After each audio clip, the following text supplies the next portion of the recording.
In this 10th lesson on the CAGED system, you will now begin part 1 of 2 on minor arpeggios, based on the C, A, G, E, and D minor chord forms of the CAGED system. You will also learn 2 melodies that put these arpeggios in play, so you get a context of the possibilities.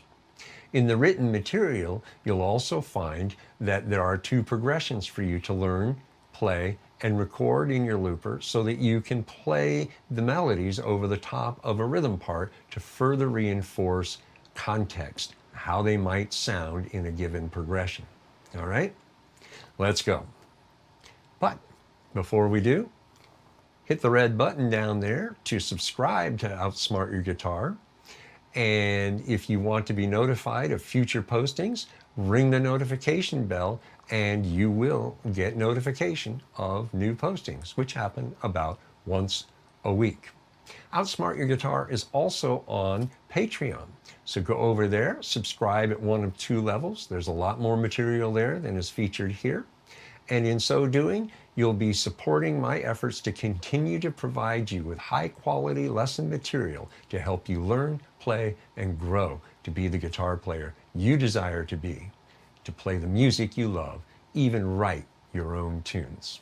All right? Okay, let's get on with the lesson.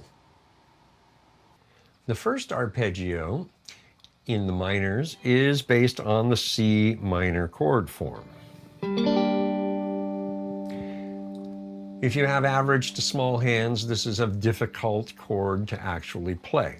Fortunately, arpeggios don't demand that you hold your fingers in a chord shape.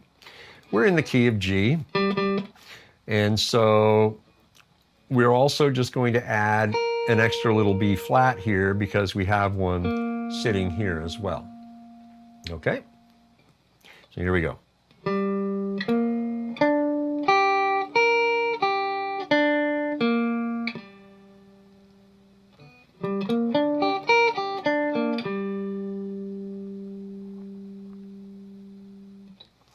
The second diagram, we move the B flat from the 11th fret of the 2nd string to the 6th fret of the 1st string, so that we can also pick up this D on the 10th fret of the 1st string. We already have a D here over on the 3rd string of the 7th fret, so just adding another one, extending the arpeggio just by a little bit.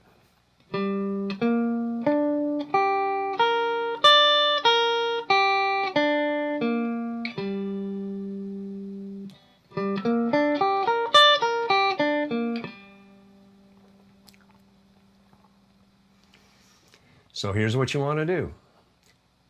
Pause the video. Practice these arpeggios. Get the mechanics right, the fingering, and get your picking motion correct. Then smooth it out and put it to a metronome to further refine the smooth and flowing nature of arpeggios. You'll be glad you did this little extra work to get them flowing beautifully. All right? Then when you're ready to continue, press play and we'll keep going. The second minor arpeggio form is based on the A minor chord form. Here we're playing in D. So we're going to play straight across, but we're going to do a little modification of laying the 3rd finger down across the 3rd and 4th strings, both ascending and descending. It just makes it a little easier.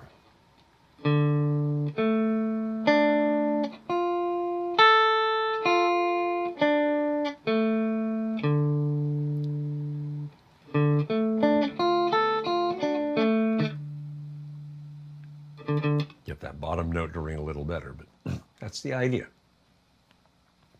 In the second diagram, you'll see we've actually added another F here, the flat 3, because we got one right here, right? And then we're going to move the A from the 1st string at the 5th fret to the 2nd string at the 10th fret so we can pick up another D at the 10th fret of the 1st string. in addition to the D we have here at the third string, 7th fret.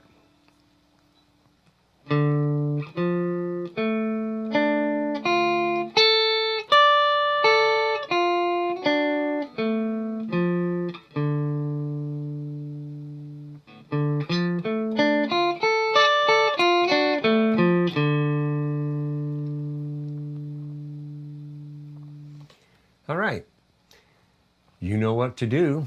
Pause the video, practice these, work them out, go through them, get the mechanics going properly, get your picking correct, fingering correct, get comfortable with it, smooth it out, put it to a metronome, and get it further refined. Then, when you're ready to continue, we'll keep going. Okay, we have a melody here for you to learn. You'll see it in the written material. It's at 168 beats a minute in 6/8. Now, if you divide it by 3 and treat those 6 notes in each measure as 2 triplets, you do it 1 and a, 2 and a, you can set your metronome at 56 beats a minute and play 3 notes per beat. As it is, don't worry about being at full tempo. I'm going to play it at full tempo to give you a full sense of the sound. Okay? So here we go.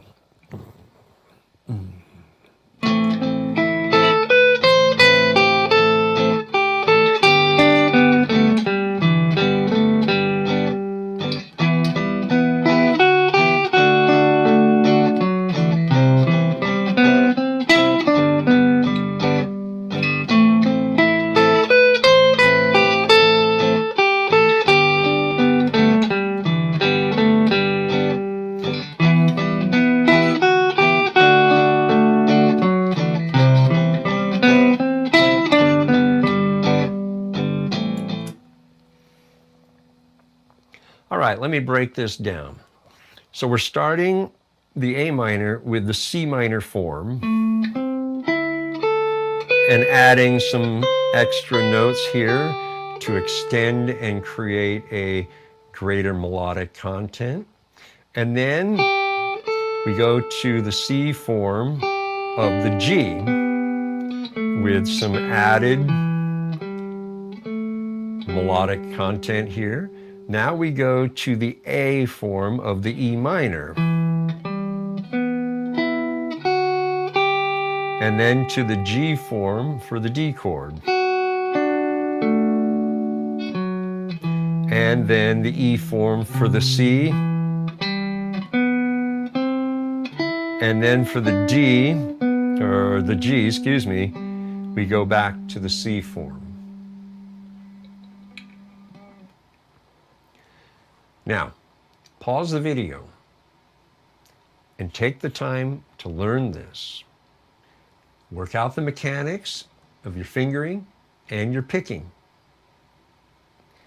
Begin to smooth it out, and once you have it smooth and flowing, whatever that tempo is, set the metronome at that tempo and refine your playing of the part and hone it and craft it, right? So that it is flowing well and that everything is working. Like I said, the tempo is wherever you can play this smooth and flowing. Don't worry about 168 beats a minute.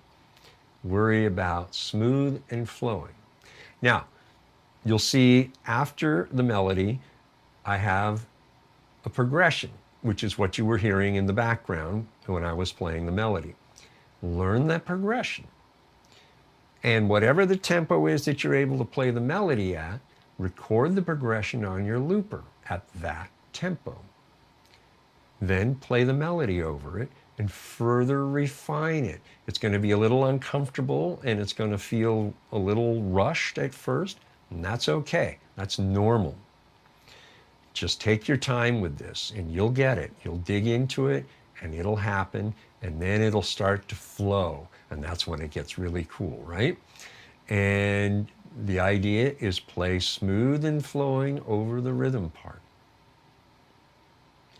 Take your time here. Really do this. Hone your melody skills you're playing. Hone your economy picking skills. Play the rhythm part. further refine your rhythm playing skills. Don't be in a hurry to get on with the lesson. Sit here, get this down. The rest of the lesson will be there. All you'll have to do is press play when you're ready to move forward. Okay? So, when you are ready to move forward, press play, and we'll keep going. Let's look at the G minor arpeggio based on the G minor chord form.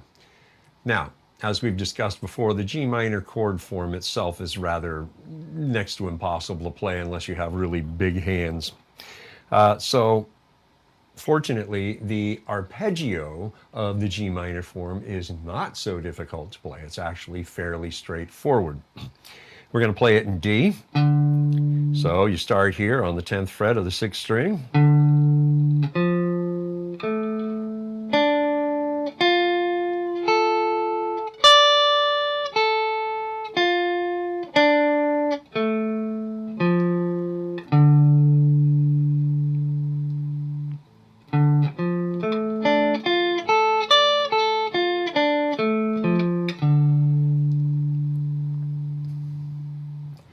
Now, I played this with my 4th finger, which I have in the diagram, but if this is too uncomfortable, you can play this part with your 3rd finger. So it would go something like this.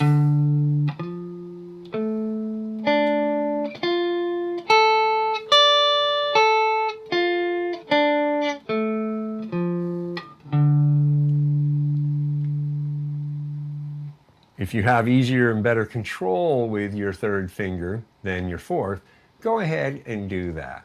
All right? We're not real, insistent on a singular approach in many things, this being among them. So if your 3rd finger works better, go for it. Okay?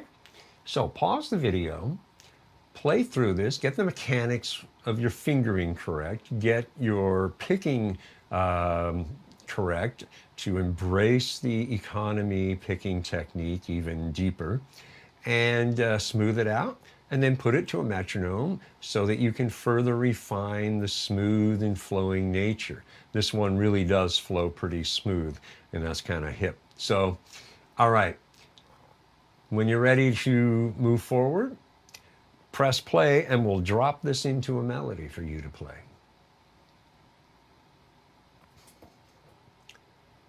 All right, in the written material, you'll see the melody.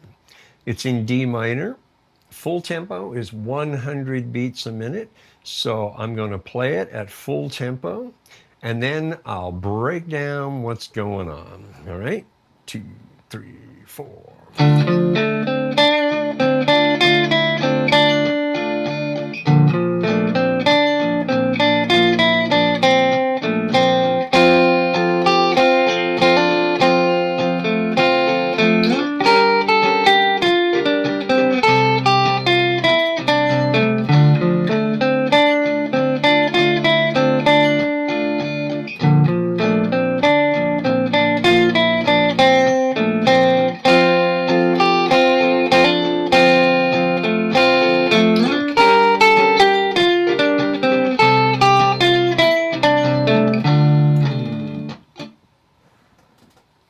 All right, what's going on in this melody? Well, I'm going to explain things, and I'm going to go a little deeper than normal than I normally do, because in this melody we have some interesting stuff going on that I really want to highlight and bring to your attention.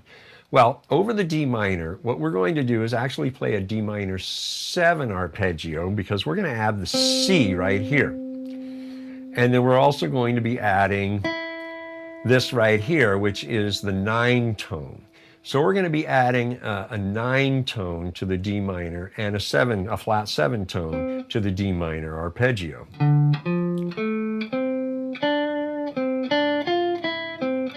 Right? So you have 1, flat 3, 5, flat 7, 1, flat 7, 1. Here we have the flat 3, 9, flat 7, back to the 1, okay? So the flat 7 and the 9 tones are possible because we're just playing extensions of a D minor 7 and a D minor 9. But we're not playing the chord, we're just playing the tones to give the sense of a minor 7 and a minor 9 through the melody. Now on the A sharp, we do the exact same thing, but what's cool is we're going to do it using the G minor arpeggio form, but because the key center moves from D to A sharp, these notes now change because their relationship to the root tone of the chord is changed. This, instead of being a 1, is now a 3. This is now a 5. This is now a natural 7. This is now a 9. This is the 3 of the A sharp. There's the, what is that? The, what have I got there? The 5. The sharp 4. Now we're moving down here to the 9 tone, back to the 3 tone. So basically we're kind of framing elements of A sharp major 7 and A sharp major 9. We're using elements of those chords, right? But we're not playing an A sharp major 7 or an A sharp major 9 in the rhythm. We're just suggesting those tones in the melody. It's pretty cool, huh? Then when we go to the F, we're in the C form of the F.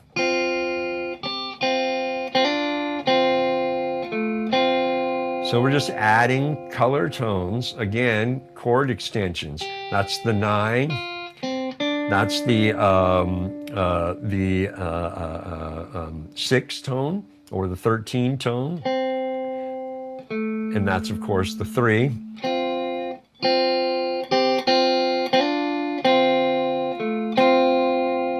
Now, we take that 3 tone and move up to the 6 tone of the F. And that is a timed slide. It occurs on 4 and. So now, when we get to the G minor, we're going to do the same thing. We're going to frame a G minor 7, but we're adding also a 9 tone here. There's the flat 7, and that's an 11. And then we move to the C, right? So we have the 6 tone there, the sus4 tone, 3, right? 9 and 6 or 13.